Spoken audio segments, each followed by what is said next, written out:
Chief justice Pakistan یحییٰ آفریدی نے کہا ہے کہ عدالتی نظام میں مصنوعی ذہانت کے استعمال اور 2 شفٹوں میں کام پر غور کر رہے ہیں۔ بطور چیف جسٹس آزاد، غیر جانبدار، ایماندار جوڈیشل افسران کے ساتھ کھڑا ہوں۔ میرا خواب ہے سائلین اس اعتماد کے ساتھ عدالتوں میں آئیں کہ انصاف ملے گا۔ سپریم کورٹ آف چائنا اور ترکیہ کی آئینی عدالتوں کے ساتھ مفاہمتی یادداشتوں پر دستخط کیے جائیں گے تاکہ عدالتی تعاون اور ججوں کے تبادلے کو فروغ دیا جا سکے۔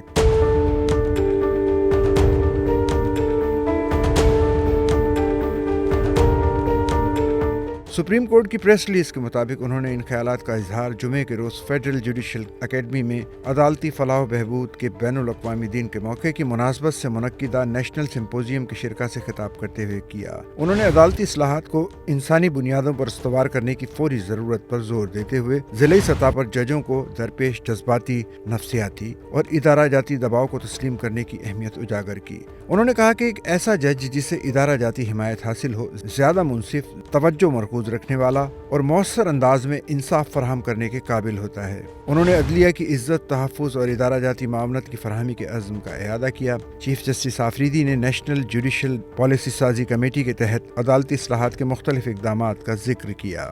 سچل نیوز نیٹ ورک کی ویڈیوز میں خوش آمدید۔ ناظرین، ویڈیو سے متعلق اپنی قیمتی رائے کا اظہار کمنٹ باکس میں ضرور کریں اور چینل کو سبسکرائب کریں۔